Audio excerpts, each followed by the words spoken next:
आज के वीडियो में हम एसआईपी वैलिडेशन के रिलेटेड बात करेंगे। इंजेक्टेबल मैन्युफैक्चरिंग में मैन्युफैक्चरिंग वेसल और फिल्ट्रेशन वेसल में स्टेरिलिटी एश्योरेंस इम्पोर्टेंट है। मैन्युफैक्चरिंग वेसल में बायोबर्डन रिडक्शन करने के लिए और फिल्ट्रेशन वेसल में उस पूरा स्टेराइल होने के लिए हमको एसआईपी करते हैं। तो आइए समझते हैं कि एसआईपी वैलिडेशन हम कैसे कर सकते हैं। तो सबसे पहला पॉइंट है फॉर द एसआईपी वैलिडेशन कि हमको पूरे के पूरे सिस्टम में कहाँ कहाँ पे हमको टेम्परेचर मैपिंग करना है। जैसे फिल्ट्रेशन वेसल पकड़ते हैं तो फिल्ट्रेशन वेसल के अंदर हमको कहाँ कहाँ पे सेंसर रखने हैं तो उसके बारे में बात करेंगे। तो फॉर एग्जांपल वेसल है तो वेसल की पूरी जो एंटायर इनर सरफेस है, पूरा जो इंटरनल स्ट्रक्चर इंटरनल बॉडी है, उसमें स्टेरिलिटी एश्योरेंस जरूरी है। तो उसके लिए क्या करते हैं कि जो फिल्ट्रेशन वेसल का टॉप डिश रहता है तो टॉप डिश को सेंसर लगाना जरूरी है। फिर कुछ सेंसर्स मिडल जो वेसल का बॉडी रहता है इनसाइड वो सरफेस स्टेराइल चाहिए तो मिडल में चाहिए, और दूसरा फाइनली आता है बॉटम। तो बॉटम ऑफ द वेसल्स में हमको सेंसर रखना जरूरी है। अभी सेंसर रखने के लिए अगर आपका वेसल्स में छोटा वेसल है, फॉर एग्जांपल 200 लीटर के आसपास का वेसल है, तो आप उसमें आप मैन्युअली हाथ डाल के एक्सेस करके उसमें सेंसर लगा सकते हो।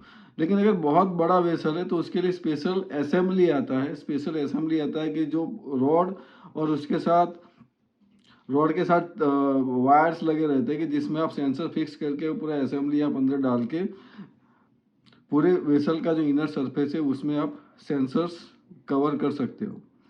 तो इनर सरफेस हो गया। दूसरा प्रोडक्ट ट्रांसफर लाइन है। तो प्रोडक्ट ट्रांसफर लाइन के अंदर क्या आएगा कि आपका बॉटम वाल आएगा जहाँ से सॉल्यूशन ट्रांसफर होगा। प्रोसेस पाइपिंग है तो प्रोसेस पाइपिंग में जहाँ पे वाल्स आ रहे हैं क्रिटिकल है तो वहाँ पे आप थ्रू इन वाल्स में प्रोडक्ट ट्रांसफर लाइन के पाइप्स में वाल्स के अंदर आप सेंसर रख सकते हो। फिर फिल्टर है तो फिल्टर में अपस्ट्रीम ऑफ फिल्टर में सेंसर रखना जरूरी है ये समझने के लिए कि फिल्टर स्टरीलाइज हो रहा है कि नहीं हो रहा है। फिर वेसल के अंदर वेंट फिल्टर होता है कि जब सॉल्यूशन का लेवल कम होगा तो बाहर से एयर अंदर आएगी तो एयर थ्रू फिल्टर आनी चाहिए, वो एयर स्टेराइल होनी चाहिए। तो जो वेसल के ऊपर जो वेंट फिल्टर है वो वेंट फिल्टर के अंदर हमको थर्मोकपल रखना जरूरी है। फिर वेसल के टॉप डिश के अंदर कुछ एसेसरीज लगी होती है। एसेसरीज मतलब व्यू ग्लास है, फिर कुछ ब्लैंक्स होते हैं, फिर ट्रांसफर पाइप होती है। तो जो टॉप डिश के अंदर जहाँ पे व्यू ग्लास है ट्रांसफर पाइप के लिए प्रोविजन दिया है तो वो लोकेशंस पे सेंसर रखना जरूरी है ये समझने के लिए कि वो डिफिकल्ट टू रीच हो जाता है, क्योंकि थोड़ा एक ग्रूव जैसा एरिया बनता है तो उसके अंदर से स्टीम पहुंच रही है नहीं पहुंच रही, व्यू ग्लास के अंदर स्टीम पहुंच रही है नहीं पहुंच रही है, वहाँ पे गास्केट लगा रहता है तो वहाँ पे स्टीम पहुंच रही है कि नहीं पहुंच रही है वो समझने के लिए वहाँ पे सेंसर रखना जरूरी है। ट्रांसफर पाइप के पास सेंसर रखना जरूरी है। अब अगर आपका स्टीम इनलेट या उसमें स्प्रे बॉल है तो स्प्रे बॉल के पास भी सेंसर रखना जरूरी है समझने के लिए कि वहाँ से स्टीम इनलेट बराबर हो रहा है या नहीं हो रहा है। तो ये हमारा हो गया सेंसर लोकेशन सिलेक्शन। तो जो क्रिटिकल लोकेशन है with in the vessel during in the transfer pipe and into the filters हमको अब सेंसर रखना जरूरी है। वो सेंसर के साथ हमको बायोलॉजिकल इंडिकेटर रखना है। हर सेंसर के साथ बायोलॉजिकल इंडिकेटर रखना है ये जानने के लिए कि स्टेरिलिटी एश्योरेंस वहाँ पे जो हम क्लेम करते हैं एसआईपी वैलिडेशन में हम 6 लॉग रिडक्शन क्लेम करते हैं। उसके लिए क्या करते हैं कि बायोलॉजिकल इंडिकेटर स्ट्रिप लेते हैं जो है जियोबैसिलस स्टीरियोथर्मोफिलस का जो बायोलॉजिकल इंडिकेटर है उसका स्ट्रिप आता है 10⁶ उसका रहता है काउंट, और D value should be 1.5 to 2.5। आपका डी वैल्यू 1.5 से 2.5 के बीच में होना चाहिए। तो हर सेंसर के साथ आपको ये बायोलॉजिकल इंडिकेटर रखना है। प्रोसेस पाइपिंग में बायोलॉजिकल इंडिकेटर रखने के लिए स्पेशल डिवाइस भी आता है कि स्पेशल मतलब उसका क्लैंप होल वाला रहता है, गास्केट आता है कि जिसमें से आप थर्मोकपल डाल सकते हो और उसी के अंदर आप बायोलॉजिकल इंडिकेटर प्लेस कर सकते हो। तो ऐसा स्पेशल डिवाइस भी आता है, स्पेशल गास्केट आती है कि जो आप एसआईपी वैलिडेशन में प्रोसेस पाइपिंग में आप प्लेस कर सकते हो। तो हर थर्मोकपल के साथ बायोलॉजिकल इंडिकेटर रखना जरूरी है।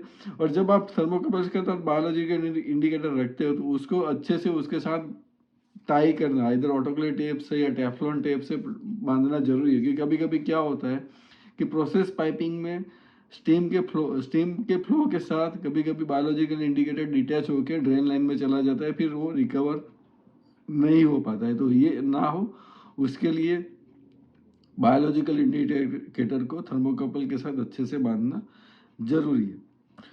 तो ये हो गया बायोलॉजिकल इंडिकेटर के लिए। अभी अपने को पैरामीटर्स क्या रखने हैं, टाइम और टेम्परेचर पैरामीटर क्या रखने हैं।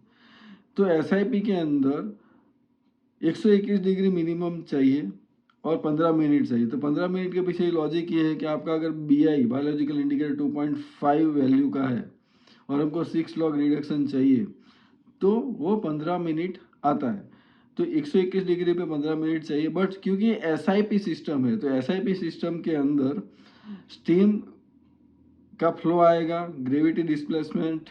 SIP में वैक्यूम नहीं होता है, एक इम्पोर्टेंट बात है कि ऑटोक्लेव में हम वैक्यूम करते हैं लेकिन SIP में वैक्यूम नहीं होता है। SIP में ग्रेविटी डिस्प्लेसमेंट से एयर रिमूवल होता है, मतलब का स्टीम का पल्स आएगा वेसल के अंदर और पूरे प्रोसेस पाइपिंग में से होके ड्रेन लाइन से होके वो स्टीम एग्जॉस्ट होगी, वापस से दूसरा स्टीम का पल्स आएगा। तो ऐसे हम स्टीम उसमें से कंटिन्यूस पास करते रहते हैं और जब प्रेशर अचीव होता है, टेम्परेचर अचीव होता है तो उसको मेंटेन करते हैं।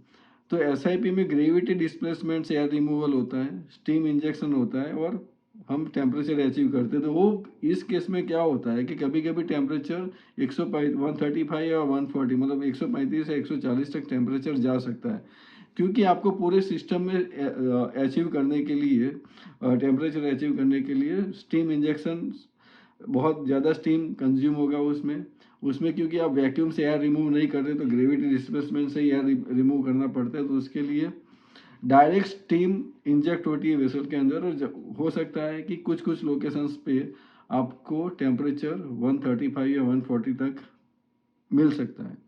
तो इसमें मिनिमम टेम्परेचर 121 चाहिए, अपर लिमिट में मैंने बोला 140 तक जा सकता है because of the steam flow, steam quantity inside the vessel, because of the gravity displacement.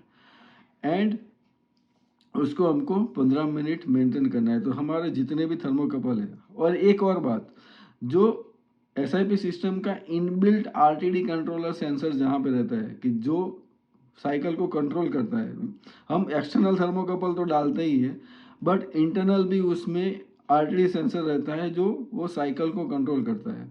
तो जो इंटरनल RTD सेंसर है उसके साथ भी हमको थर्मोकपल रखना है और उसके साथ भी बायोलॉजिकल इंडिकेटर रखना है, ये समझने के लिए कि ये जो सेंसर कंट्रोल कर रहा है वहाँ पे बराबर से टेम्परेचर मिल रहा है या नहीं मिल रहा है। अगर ये RTD में कुछ फॉल्ट है तो हमको पता चलेगा। एक और इम्पोर्टेंट बात, लीक टेस्ट। जो लीक टेस्ट, जैसे मैंने SIP साइकिल करना है उससे पहले सिस्टम में लीक है कि नहीं है वो चेक करने के लिए पहले प्रेशर लीक टेस्ट करना है और प्रेशर लीक टेस्ट पास होता है उसके बाद ही आपको SIP वैलिडेशन में जाना है। रीज़न ये है कि अगर आपका सिस्टम में कहीं ना कहीं लीक होगा तो स्टीम वहाँ से लीक होगा और टेम्परेचर अचीव नहीं होगा। तो SIP वैलिडेशन करने से पहले प्रेशर लीक टेस्ट करना जरूरी है। प्रेशर लीक टेस्ट हो जाता है उसके बाद आप SIP वैलिडेशन साइकिल कर सकते हो। अब कितने नंबर ऑफ साइकिल चाहिए, तो ऑब्वियसली हमको 3, फर्स्ट टाइम क्वालिफिकेशन कर रहे हैं तो हमको 3 PQ रन करने हैं और जब हम रीक्वालिफाई करते हैं तो हमको एवरी 6 मंथ या एवरी ईयर जो भी कंपनी ने फ्रीक्वेंसी डिसाइड किया है हमको एक SIP वैलिडेशन रन करना है। इन बिटवीन अगर आप उसमें कुछ चेंजेस करते हैं, कुछ एडिशन डिलीशन करते हैं सिस्टम के अंदर तो उसका इम्पैक्ट असेसमेंट या रिस्क असेसमेंट करके आप उसका SIP रीवैलिडेट कर सकते हो या फिर आप जस्टिफाई कर सकते हो। उसके रिलेटेड में शायद कोई क्वेश्चन आता है तो उस पर ज़्यादा वीडियो बनाऊंगा, बट आशा रखता हूँ कि ये जो मेरा छोटा सा प्रयास है SIP वैलिडेशन ओवरऑल समझाने के लिए वो सक्सेसफुल है और इससे आपको थोड़ा और पता चलेगा। और अगर आपको कुछ क्वेश्चंस है तो आप मुझे क्वेश्चन पूछ सकते हो, मैं आंसर करूंगा कमेंट में या फिर नया वीडियो बनाऊंगा। और अगर आपको मेरा चैनल अच्छा लगता है तो आप मेरा चैनल सब्सक्राइब कर सकते हो फार्मावेन और अपने फ्रेंड्स को भी बता सकते हो। Thank you very much for watching my full video. Thank you.